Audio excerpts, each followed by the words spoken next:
રામલલ્લાની પ્રાણ પ્રતિષ્ઠામાં મળેલા અક્ષતનું શું કરવું? લાંબી પ્રતીક્ષા બાદ અયોધ્યામાં રામ જન્મભૂમિ પર રામ મંદિરનું નિર્માણ કરવામાં આવ્યું છે, જ્યાં 22 જાન્યુઆરી 2024ના રોજ રામલલ્લાની મૂર્તિની પ્રાણ પ્રતિષ્ઠા કરવામાં આવશે. માત્ર સ્થાનિક લોકો જ નહીં પરંતુ વિશ્વભરના લોકો આ દિવસની ઉજવણી કરશે. તેઓ આતુરતાથી રાહ જોઈ રહ્યા છે અને તેના સાક્ષી બનવા માટે અયોધ્યા શહેરમાં પહોંચી રહ્યા છે. આ દિવસને તહેવારની જેમ ઉજવવા માટે દેશભરમાં તૈયારીઓ કરવામાં આવી રહી છે, જેના માટે દરેક ગામ, શેરી અને ઘરમાં ઉજવણી કરવામાં આવી રહી છે. રામ ભક્તો ઘરે ઘરે જઈને આમંત્રણ આપી રહ્યા છે. આ આમંત્રણમાં અક્ષત એટલે કે ચોખાનો ઉપયોગ કરવામાં આવી રહ્યો છે, જે ખૂબ જ જૂની ભારતીય પરંપરા છે. ચાલો જાણીએ અક્ષત શું છે. અયોધ્યાના રામ મંદિરનું નિર્માણ કાર્ય તેજ ગતિએ ચાલી રહ્યું છે. બીજી તરફ રામલલ્લાની મૂર્તિના સમારોહની તૈયારીઓ ચાલી રહી છે. પરંતુ સૌથી વિશેષ સ્વાગત રામલલ્લાના મામાના ઘરેથી થયું છે. ભગવાનના મામાના ઘરેથી 3000 ટન સુગંધિત ચોખા મોકલવામાં આવ્યા છે, જે તેમના અભિષેક પછી રામલલ્લાને અર્પણ કરવામાં આવશે. ભારતીય પરંપરા અનુસાર પ્રાચીન સમયમાં કોઈ પણ તહેવાર કે કાર્યક્રમ માટે એકબીજાને અક્ષત એટલે કે ચોખા આપીને લોકોને આમંત્રણ મોકલવા માટે અક્ષતનો ઉપયોગ થતો હતો. આ માટે હળદરમાં રંગેલા પીળા ચોખાનો ઉપયોગ થતો હતો. હિન્દુ ધર્મમાં અક્ષતનું વિશેષ સ્થાન છે અને કોઈ પૂજા અનુષ્ઠાન કે ધાર્મિક કાર્ય અક્ષત વિના પૂર્ણ નથી થતું. ભગવાન રામની મૂર્તિના અભિષેકમાં ભાગ લેવા દેશભરમાંથી લોકો આવવાના છે. આ માટે રામ ભક્તો શેરીએ અને ગલીએ જઈને પીળા ચોખા આપીને આ કાર્યક્રમમાં ભાગ લેવા આમંત્રણ પાઠવી રહ્યા છે. એક પરબીડિયામાં પીળા ચોખા છે, જેને આમંત્રણ માનવામાં આવે છે, જે લોકોના ઘરે રામલલ્લાના અભિષેક માટે આમંત્રણ આપવામાં આવ્યું છે. તેઓ વિચારી રહ્યા છે કે આમંત્રણમાં મળેલા અક્ષત એટલે કે ચોખાનું શું કરવું. તો ધાર્મિક દ્રષ્ટિકોણથી તેનું વિશેષ મહત્વ છે અને પૂજા માટે તેનો ઉપયોગ મુખ્યત્વે પાઠ અને તિલકમાં કરવામાં આવે છે.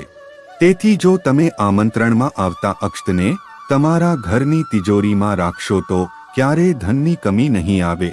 આ અક્ષતને તમે મંદિરમાં પૂજા કે પાઠ કરવા માટે પણ રાખી શકો છો. તિલક લગાવતી વખતે આ અક્ષતનો ઉપયોગ કરો, જે સીધો ભગવાનનો આશીર્વાદ માનવામાં આવે છે. ધાર્મિક માન્યતાઓ અનુસાર ચોખાનો ઉપયોગ કોઈ પણ પૂજામાં અવશ્ય કરવામાં આવે છે. હિન્દુ ધર્મમાં જો કોઈ ધાર્મિક કાર્ય દરમિયાન તિલક કરવામાં આવે તો તેમાં ચોખા પણ લગાવવામાં આવે છે. કહેવાય છે કે પીળા ચોખાનો ઉપયોગ કરવાથી દેવી દેવતાઓ જલ્દી પ્રસન્ન થઈ જાય છે. તેથી રામલલ્લાની પ્રાણ પ્રતિષ્ઠાના શુભ અવસર પર આમંત્રણ પત્રની સાથે પીળા ચોખા પણ આપવામાં આવે છે. એવું માનવામાં આવે છે કે પીળા ચોખા કોઈ પણ શુભ કાર્યમાં ચોક્કસપણે સફળતા અપાવે છે. તેથી રામલલ્લાની પ્રાણ પ્રતિષ્ઠાના શુભ અવસરે પણ અક્ષત એટલે કે પીળા ચોખા આપવામાં આવી રહ્યા છે. તેનો ઉપયોગ કરવામાં આવી રહ્યો છે. વિશ્વના રામ ભક્તોને વિનંતી કરવામાં આવે છે કે તેઓ 22 જાન્યુઆરીના દિવસે સવારે 11 થી બપોરના 1 વાગ્યાની વચ્ચે તેમના ગામ, મોહલ્લા, કોલોનીમાં સ્થિત કોઈ પણ મંદિરમાં પડોશમાંથી રામ ભક્તોને એકત્રિત કરે અને પ્રાણ પ્રતિષ્ઠા નિહાળો અને ભજન કીર્તન કરો. ટેલિવિઝન કે કોઈ પણ પડદા પર LED સ્ક્રીન લગાવીને સમાજને અયોધ્યાનું જીવંત પ્રસારણ બતાવો. અભિષેક કરો, શંખ ધ્વનિ કરો, આરતી કરો, પ્રસાદ વહેંચો. રામ ભક્તો ઘરે ઘરે પીળા ચોખા જ નથી આપતા મિત્રો, તેઓ એક આમંત્રણ પત્ર પણ આપી રહ્યા છે, જેમાં લખ્યું છે, તમે અને તમારો પરિવાર અયોધ્યામાં આવો અને ભગવાન શ્રી રામજીના આશીર્વાદ મેળવો. જે રામ ભક્તો કોઈ કારણસર આવી શકતા નથી તેમના માટે પણ લખ્યું છે. તેઓ જ્યાં પણ હોય તેમના ઘરની સામે દીવો પ્રગટાવો. સાંજના સમયે દિવાળીના દિવસે જે રીતે દરેક વ્યક્તિ દીવો પ્રગટાવીને રોશનીનો પર્વ ઉજવે છે, તેવી રીતે આ દિવસની ઉજવણી કરવા અપીલ કરવામાં આવી રહી છે. ચોખા શુક્ર ગ્રહનું પ્રતિનિધિત્વ કરે છે, તેથી વ્યક્તિને શરીર, કીર્તિ, લક્ષ્મી અને તમામ ભૌતિક સુખ સુવિધાઓ મળે છે. શુક્ર ગ્રહથી તેના લાભ મેળવવા માટે ચોખાને તમારે તેને લાલ રેશમી કપડામાં બાંધીને તમારી તિજોરીમાં રાખવું જોઈએ. આવું કરવાથી મંગળવારના દિવસે બંને ચંદ્ર સક્રિય થઈ જશે અને લક્ષ્મી યોગ બનશે. તેનાથી સુખ પ્રાપ્ત થશે. ઘરમાં રામ મંદિરમાંથી મેળવેલા ચોખાનું ઘણું મહત્વ છે. તેથી રામલલ્લાના પ્રતિષ્ઠાના દિવસે આ ચોખામાંથી ખીર બનાવી શકાય છે. ત્યારબાદ આ ખીરને પ્રસાદ તરીકે પરિવાર સાથે લો. આમ કરવાથી ઘરમાં સમૃદ્ધિ આવશે. શ્રી રામ મંદિરથી લાવેલા ચોખાનું શું કરવું? રામલલ્લાના ચોખાનું વિશેષ મહત્વ છે. તેને શુભતાનું પ્રતીક પણ માનવામાં આવે છે. તેથી જ્યારે પણ તમે કોઈ શુભ કાર્ય માટે ઘરની બહાર નીકળો છો તો તમે આ ચોખાને તિલકના રૂપમાં તમારા કપાળ પર લગાવી શકો છો. આમ કરવાથી કોઈ પણ કામ સરળતાથી થઈ શકે છે. જો તમને રામલલ્લાના પ્રાણ પ્રતિષ્ઠા માટેના આમંત્રણમાં અક્ષત મળી ગયા હોય અને તેનું શું કરવું તે વિચારી રહ્યા છો તો ચાલો તમને જણાવી દઈએ કે જે લોકોના લગ્ન હાલમાં જ થશે તેમની કન્યા આ ચોખાને તેની પ્રથમ રસોઈમાં બનાવી શકે છે. આમ કરવાથી ઘરમાં સુખ શાંતિ રહે છે અને ઘરમાં સંપ જળવાઈ રહે છે. ધાર્મિક દ્રષ્ટિએ અક્ષતનું વિશેષ મહત્વ છે.